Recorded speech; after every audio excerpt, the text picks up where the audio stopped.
Hello दोस्तों, तो कैसे हैं आप लोग। सफलता एक्सप्रेस के इस धुआंधार एपिसोड में आपका स्वागत है। शायद ये 8वां लेक्चर है भारतीय साक्ष्य अधिनियम का, और हम लोग इसके पहले 26 तक देख चुके हैं। 26 में क्या है, डाइंग डिक्लेरेशन है, और उसमें और भी चीज़ें हैं। उसमें 8 चीज़ें हमने बताया था, ठीक है। तो उसमें याद रखेंगे, उसमें सेक्शन 26 का क्लॉज 4 और क्लॉज 8 या 7 कस्टम का बात करता है, तो याद रखिएगा, ठीक है, जो हमने बताया था, ठीक है। सेक्शन 26 का जो है 4 था और 7 था, जो कस्टम का बात करता है, तो वो याद रखेंगे। चलिए, तो 27 से देखते हैं। 27 में क्या है कि relevancy of certain evidence for proving in subsequent proceeding truth of fact therein stated. मतलब कहने का मतलब है कि कब कब जो है कोई एविडेंस दिया गया था, तो कब रिलीवेंट है, ठीक है। मान लीजिए कोई एविडेंस दिया गया था, तो क्या आगे भी वो हमेशा रिलीवेंट ही रहेगा, ठीक है।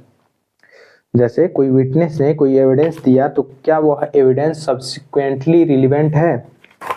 27 में यही है। कहाँ गया भैया 27। चलिए, मतलब सब्सिक्वेंट जुडिशियल प्रोसीडिंग में क्या कोई विटनेस ने अगर कोई एविडेंस दिया तो आगे भी वो रिलीवेंट है। तो देखिए, रिलीवेंट तभी है, मतलब सब्सिक्वेंट जुडिशियल प्रोसीडिंग में वो रिलीवेंट तभी है जब वह विटनेस पुनः आकर, जैसे मान लीजिए आगे कोई भी अगर सुनवाई होती है, तो वो विटनेस अगर है तो उसे बुलाकर फिर से दोबारा गवाही दिलवा दो। अगर मान लीजिए कि वो मर चुका है, या वो मिल नहीं पा रहा है, या वो आ नहीं सकता है, वो दुबई है या किसी और कंट्री में, जहाँ से आने पर बहुत ज़्यादा खर्च लग जाएगा, 40-50 हज़ार 1 लाख तक, ठीक है। तो तो क्या होगा, तो उसी प्रोसीडिंग में, मतलब उसी केस में, सेम पार्टीज में वो रिलीवेंट हो जाएगा। कब? जब उसको पहले क्रॉस एग्जामिनेशन का चांस मिला था, ठीक है। मतलब उसी केस में पीछे जब वो एविडेंस लिया गया था तो क्रॉस एग्जामिनेशन का चांस मिला था, या तो वो क्रॉस एग्जामिनेशन का चांस गंवा दिया था अपोजिट पार्टी, या तो उसे मिला था, ठीक है। तो वो जो भी उसमें बोला हो, ठीक है। तो सुनिएगा इसमें, evidence given by a witness in judicial proceeding before any person authorised by law to take it relevant for the purpose of proving in a subsequent judicial proceeding or in a later stage of same judicial proceeding। देखिए, उसी judicial proceeding में आगे भी वो relevant होगा। सुनिएगा, same judicial proceeding, the truth of fact which it states when the witness is dead, जब witness मर गया हो, cannot be found, मिल नहीं रहा है, और इनकेपेबल ऑफ गिविंग एविडेंस, या एविडेंस देने में इनकेपेबल है, अयोग्य है, और is kept out of way by the adverse party, और if his presence cannot be obtained without any amount of delay or expense which under the circumstances of case the court considered unreasonable, ठीक है। provided that the proceeding was between the same parties। देखिए, इसमें proviso है जो कहता है कि वो रिलीवेंट होगा, पहले जो दिया गया एविडेंस वो रिलीवेंट होगा कब? जब वो प्रोसीडिंग सेम पार्टीज में चल रही हो, ठीक है ना। Proceeding was between the same parties or their representative in interest that the adverse party in the first proceeding, जो पहले प्रोसीडिंग चला था, ठीक है, तो उस प्रोसीडिंग में उसको क्या था, right and opportunity to cross examine and the question in issue were substantially the same in the first as in the second proceeding, ठीक है ना। द सेकेंड प्रोसीडिंग में जो केस है, जो पार्टीज हैं, वो सेम होने चाहिए, फैक्टिंग इशू भी सेम होना चाहिए, ठीक है। तो ये बात कह रहा है।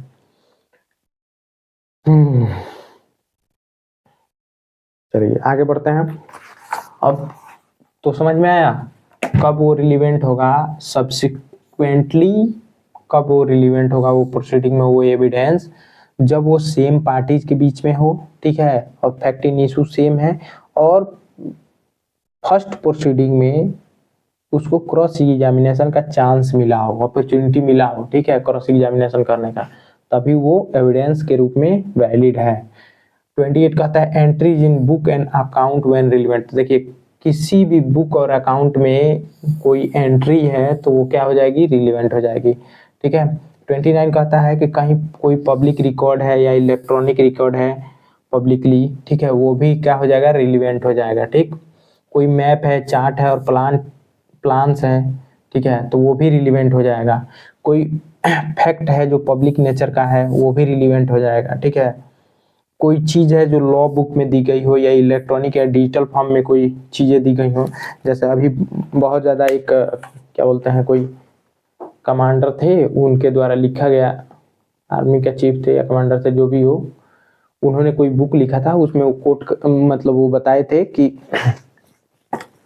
मैं चाइना का जो है टैंक घुस रहा था अपने टेरिटरी में और मैंने मतलब सारे अथॉरिटी को मैंने कॉल किया तो कहीं से रिस्पांस नहीं आया और बाद में रिस्पांस आया कि तुमको जो समझ में आया वो करो।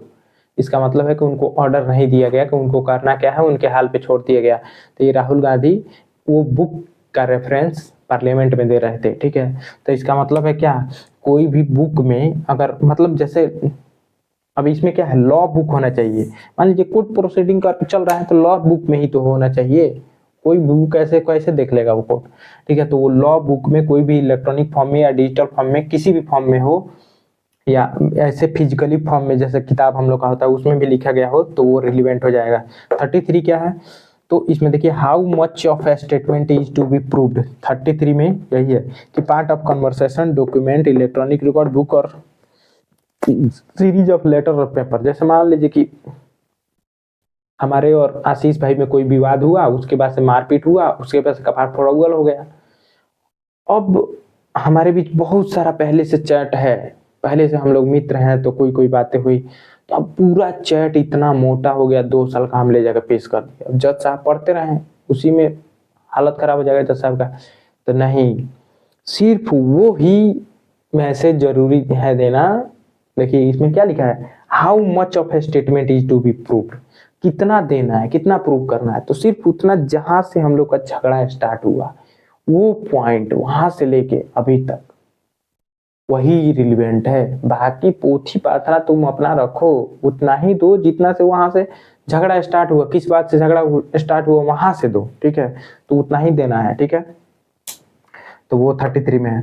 34 में क्या है, तो 34 में देखिए ऊपर ही लिख दिया है judgment of court when relevant, तो कोर्ट का जजमेंट कब रिलीवेंट है। ठीक है, तो 34 में है previous judgment relevant to bar the second suit और ट्रायल। ठीक है, कोई भी जजमेंट जनरली, मान लीजिए कोई अभी कार्रवाई चल रही है, कोई प्रोसीडिंग चल रहा है, तो पीछे वाला जजमेंट क्या इसमें रिलीवेंट होगा, नहीं, generally previous judgment is not relevant. ठीक है, अगर मान लीजिए सिर्फ प्रीवियस जजमेंट, मान लीजिए कि हम लोग भी एक झगड़ा हुआ था, उसमें विवाद, वो प्रोसीडिंग हो गया खत्म, फिर वो किसी और कोर्ट में केस कर दिए, तो हम वो जजमेंट जो पीछे दिया गया है उसको ले जाकर बार करवा सकते हैं, उस पर रोक लगवा सकते हैं कि देखिए हुजूर इसमें तो जजमेंट आ चुका है, हम लोग का सुलह हो चुका है, फिर ये हमको परेशान करने के लिए केस कर रहा है। तो सिर्फ वो उसे बार करने के लिए ही रिलीवेंट है, न कि कोई और भी दोबारा हम लोग कभी झगड़ा हुआ तो वो जजमेंट का रेफरेंस देकर फिर से उन पे कुछ थोपने के लिए नहीं दिखा सकते हैं ना, क्योंकि कोर्ट किस पे सुनाती है, fact in issue circumstances of the case के बिहाफ पे जजमेंट सुनाती है, ना कि प्रीवियस जजमेंट को देख के। अनलेस एंड अनटिल कोई प्रीवियस जजमेंट प्रेसिडेंट का काम ना कर रहा हो। ठीक है, प्रेसिडेंट समझ रहे हैं ना, अब उतना नहीं समझाएंगे। ठीक है, प्रेसिडेंट होता है जो बाइंडिंग ऑन कोर्ट होता है ना, और उसको एज अ क्या एक कानून मान के चला जाता है। जैसे मान लीजिए सुप्रीम कोर्ट ने कुछ दिया आदेश तो सबको मानना है, कोई जजमेंट सुनाया, उसी प्रकार कोई भी केस आएगा तो उस जजमेंट का रेफरेंस दे सकते हैं। ठीक है, तो कुछ कोई प्रेसिडेंट का काम ना कर रहा हो तो सिर्फ क्या है, previous judgment, generally previous judgment is not relevant in any case. ठीक है, बस वो बार लगाता है कि दोबारा कोई केस ना कर दे उसी मैटर को लेके, है ना, तो रोक लगाता है क्या, सेकेंड सूट और ट्रायल, कि दोबारा उस पर सूट या ट्रायल ना चलाया जा सके उसके लिए। ठीक है, तो ये था क्या 34।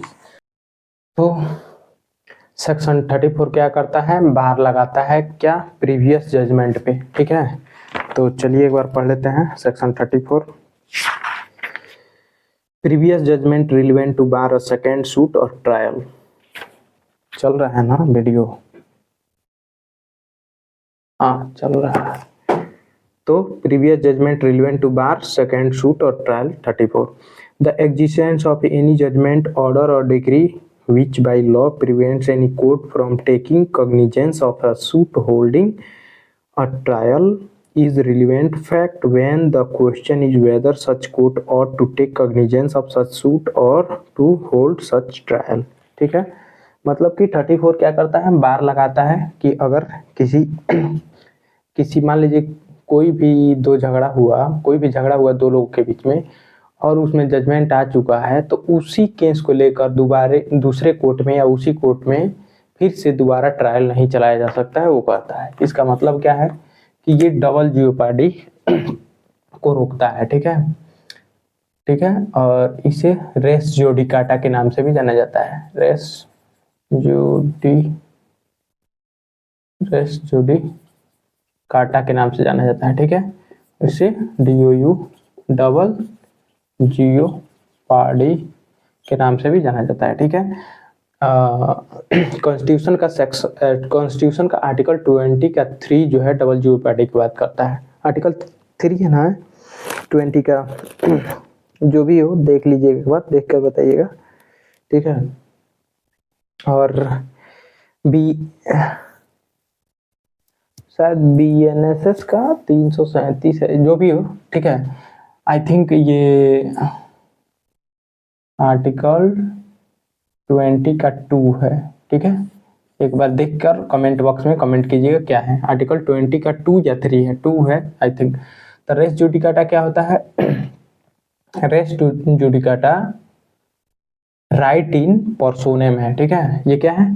राइट इन पर्सोनेम। ठीक है,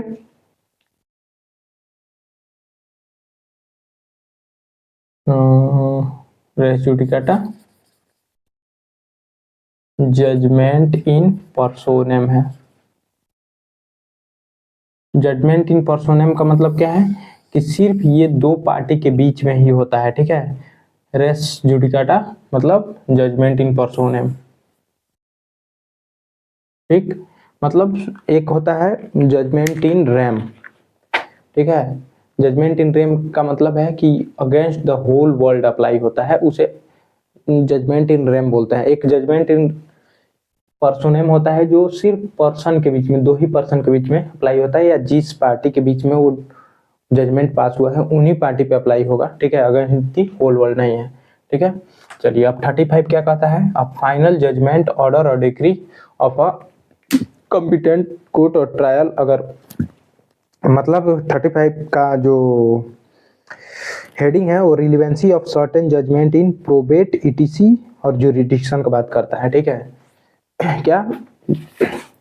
relevancy of certain judgment in probate और ETC, मतलब कि अगर कोई फाइनल जजमेंट ऑर्डर या डिक्री अगर किसी भी कॉम्पिटेंट कोर्ट या ट्रिब्यूनल के द्वारा अगर किसमें, प्रोबेट में या मैट्रिमोनियल में या एडमिरलिटी में या इंसॉल्वेंसी जुरिडिक्शन में अगर पास हुआ है तो क्या हो जाएगा? कंक्लूसिव प्रूफ हो जाएगा। क्या हो जाएगा?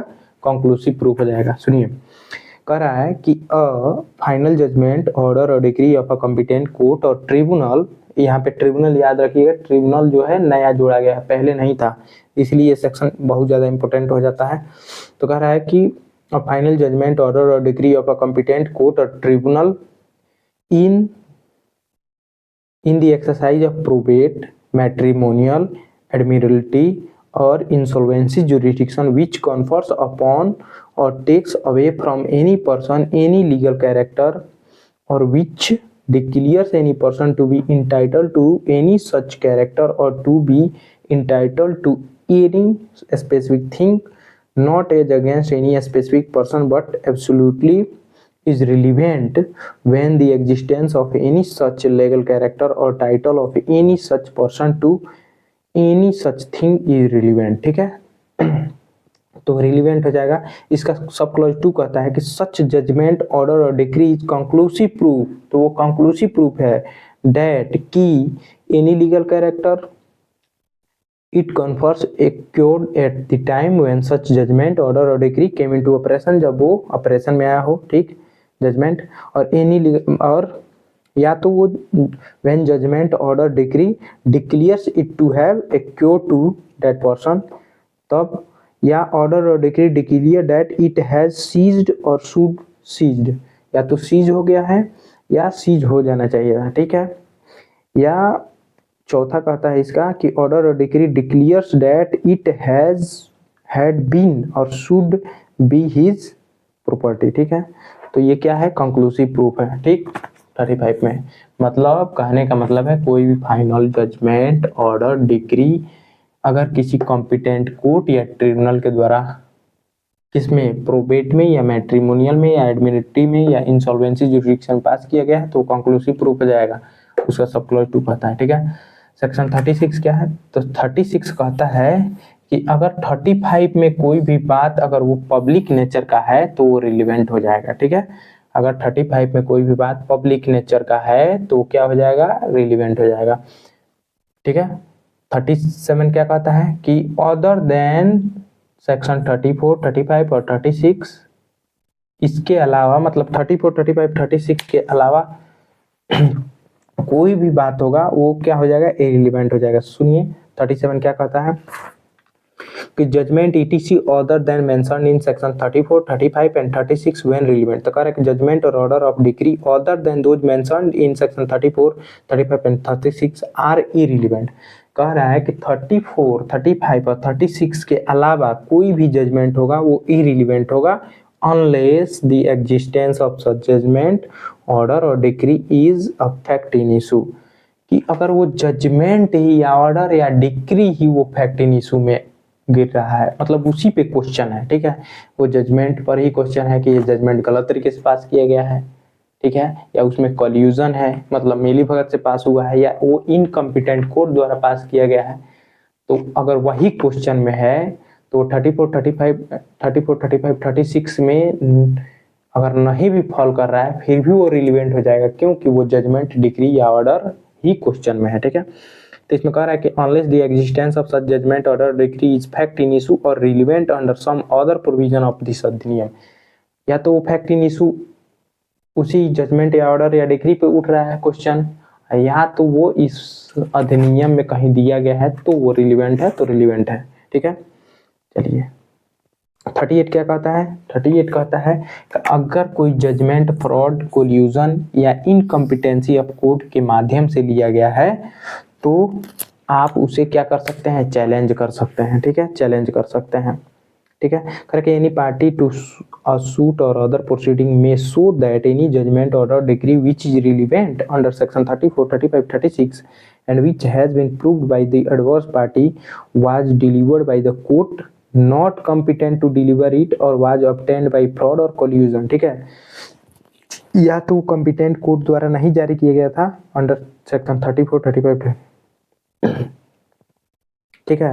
अंडर सेक्शन 34, 35, 36 में अगर कोई जजमेंट ऑर्डर या डिक्री है, अगर वो या तो फ्रॉड द्वारा या मिलीभगत से, कोल्यूजन से या इनकम्पिटेंट कोर्ट द्वारा अगर वो जारी किया गया तो क्या हो जाएगा, रिलेवेंट हो जाएगा। अगर आप शो करेंगे तो उस पर एविडेंस अलाउ होगा, ठीक है। और 39 क्या कहता है, ओपिनियन ऑफ एक्सपर्ट, पहले ये शायद 45 में था, चलिए हटाइए, वो इंडियन एविडेंस एक्ट तो बुला ही जाइए, अब भारतीय साक्ष्य अधिनियम पे आ जाइए। तो इसमें क्या है, opinion of expert, generally opinion of any person in the court is irrelevant, मतलब कोर्ट में किसी का ओपिनियन इररिलेवेंट होता है। अगर हम जाएं कहें कि मेरा मानना है कि ये बहुत बदमाश लड़का है, इसने ही मर्डर किया होगा, वो क्या है, इररिलेवेंट है भैया, रिलेवेंट ही नहीं है। मेरा मानना है कि ये बहुत बदमाश है, इसी ने उसके खाने में जहर मिलाया होगा, तो ये भी इररिलेवेंट है, ठीक है। मानना आपका ओपिनियन थोड़े ना कोर्ट मानता है कि आओ तुम, ओपिनियन खुद कोर्ट बना लेगा ओपिनियन, ठीक है, आपके ओपिनियन की जरूरत नहीं है। लेकिन एक्सपर्ट का जो ओपिनियन है वो रिलेवेंट है, एक्सपर्ट का ओपिनियन। क्यों भैया एक्सपर्ट का ओपिनियन, जैसे मान लीजिए कोई व्यक्ति को जहर देकर मारा गया है कि टांग कर मारा गया है, तो आएगा व्यक्ति तो कहेगा ना कि नहीं पहले इसे जहर दिया गया फिर टांगा गया, क्योंकि अगर ये पहले टांगा गया होता तो इसके गर्दन में ब्लैक निशान होते। ब्लैक क्यों निशान होते? क्योंकि वो उस समय जिंदा था और जब टांगा गया तो वहाँ का ब्लड जो है सर्कुलेशन रुक गया, वहाँ काला पड़ गया, जो भी हो वहाँ की त्वचा मर गई और काला पड़ गया। और किसी व्यक्ति को पहले मारकर तब टांगा जाता है तो उसमें गर्दन ब्लैक नहीं होता है। सपोज माने हमारा एग्जाम्पल है कि एक्सपर्ट आके अगर वो ऐसा बोल रहा है तो वो क्या हो जाएगा, रिलीवेंट हो जाएगा। ठीक है, सो थैंक्स फॉर वॉचिंग। मिलते हैं नेक्स्ट वीडियो में। वीडियो कैसा लगा कमेंट में जरूर बताएं। ठीक है, और ऐसे ही वीडियो आगे आता रहेगा। ठीक है, 21 डेज में हम कंप्लीट करने का प्रयास करेंगे, नहीं होगा तो भी कोई बात नहीं, कंप्लीट करेंगे इसे। Okay, so thanks for watching.